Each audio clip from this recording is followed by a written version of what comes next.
Um, so let's talk, briefly about the Third Crusades, and then end it off with the death of Salahuddin. So Third Crusade is so. By the way, when the new Pope, Pope Urban III, gets the news of the loss of Jerusalem, 1187, he died. He died when he had when he gets to front. Died of shock, they say, when he heard of the news of the fall of Jerusalem. Um, so immediately then they need to organize a new crusade to recover the city of Jerusalem. But there's now new players there. So what happens is that you have King Henry II of. By the way, it's called the King's Crusade because lots of kings took part in that crusade. You have King Henry II of England, King Philip II of France, Emperor Frederick Barbarossa of Germany, um, and they're all taking part, in this crusade. Um, there is a long time spent again in creating a papal bull, which they need to try and convince people to fight for this crusade. But of course, you would imagine a great response because now it concerns Jerusalem all over again, and the response was immense. So imagine kings with their armies and people from these three different landscapes all coming down to Jerusalem. Um, but there's problems from the beginning, in fact, for the Crusaders because um, so 1190, King Henry II dies.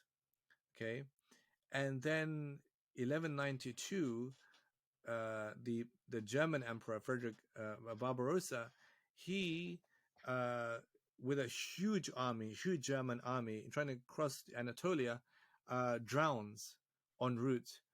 And when he drowns en route, most of his army all go back. They all go back home because that's the end of the story, for them. And so, what happens is then, um, the when so, so therefore you have the new king of England now, King Richard the First, or called Richard the Lionheart. He's the king, but there's tension between him and King Philip the Second, and this plays out in the siege of Acre.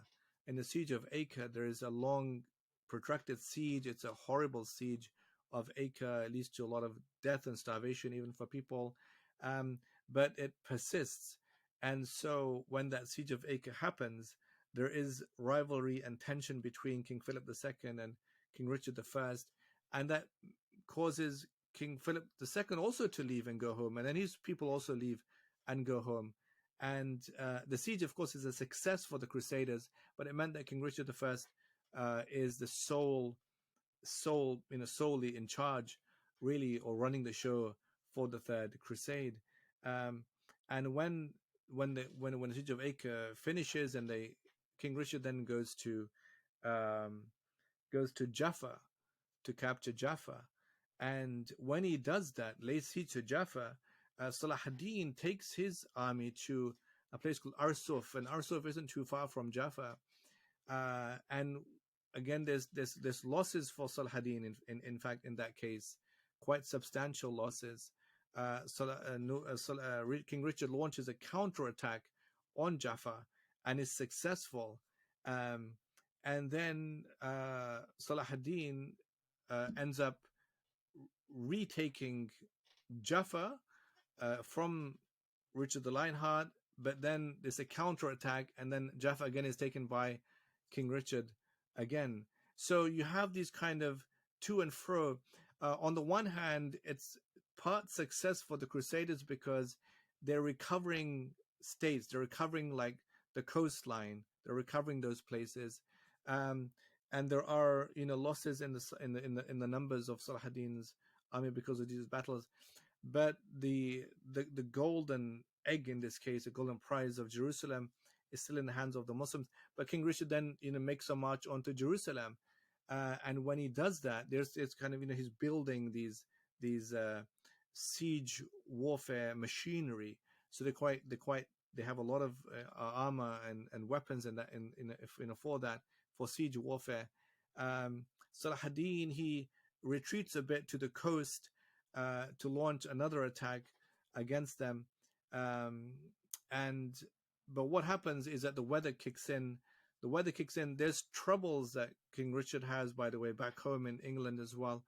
And so, what just happened? I mean, it's a very long story cut short, but Salah ad-Din and Richard then end up making terms. Richard never gets as far as close to Jerusalem as you would have wanted to.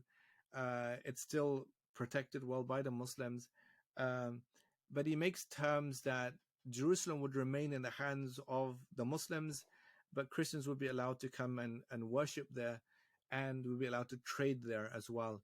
Um, it's true to say, I think, that the Third Crusade didn't have the same appeal as the First Crusade, even though Jerusalem is a focus, because because one of them was very religious, the first one, and the second, and this one was more political, I think, because you had just disputes, political rivalries, tensions between the kings in the crusade, and that kind of really spoiled it, I think, spoiled it for them. Coupled with that, there were tensions for each of these monarchs back home that they had to address, including, of course, King Richard as well. And so that's kind of how that crusade ended. Salah ad-Din, he dies in 1193, not too long after that Third Crusade. Um, he never settles in Jerusalem. He always loved Damascus, and that's where he dies. That's where he loved the most, loved to be in Damascus, loved the aura, the atmosphere of that city, the piety in that city. And and when he dies, it was an occasion of immense difficulty and grief, for the people of that time. He became ill. Then he would recover, and then I think Ibn Shaddad says, like, he would become confused. Like, if it was the wind, like cold, he would wear like no clothes, like not many clothes, and if it was hot, then he would wear like lots of clothes, and they realized something's up here. But he would recover. Salah ad-Din, he where his house was, he always had a Quran reciter, with him in the house, reciting Quran continuously, to have like the barakah of the Quran, and to have people around him who were pious. He never performed the Hajj, because of what he was involved with in the jihad, but he always wished to perform the Hajj after that. But he became ill, in that sense, and he couldn't perform the Hajj. Um, so, but he was someone who spent, his time in dhikr of Allah and Allah's remembrance. They did say that, when he died, by the way, when he died, it was a day, the Quran reciter, the Sheikh, was reciting from the Quran when Allah says, Huwa Allahu alladhi la ilaha illahu alimul ghaybi wa shahada wa rahman rahim. And when it gets to alimul ghaybi wa shahada, they say that Salah ad-Din said something like na'am, like yes, and then he passes away, in that state.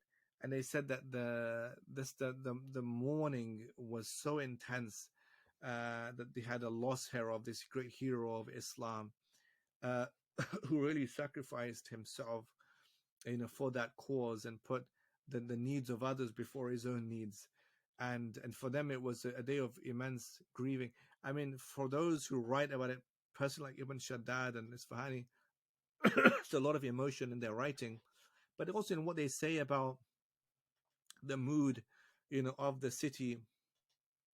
That it was like, I mean, he even said it's like a prophet had died. He said it was that it was that bad for them, you know, and so. But saying this, of course, I think we should remember the hadith when the prophet said, "Either إذا أصاب أحدكم بمصيبة فليذكر مصيبتي بي فإن أعظم المصائب أو كما قال." That if one of you is afflicted with a tribulation, let him remember that by me, meaning by my death, because it's the greatest of tribulations.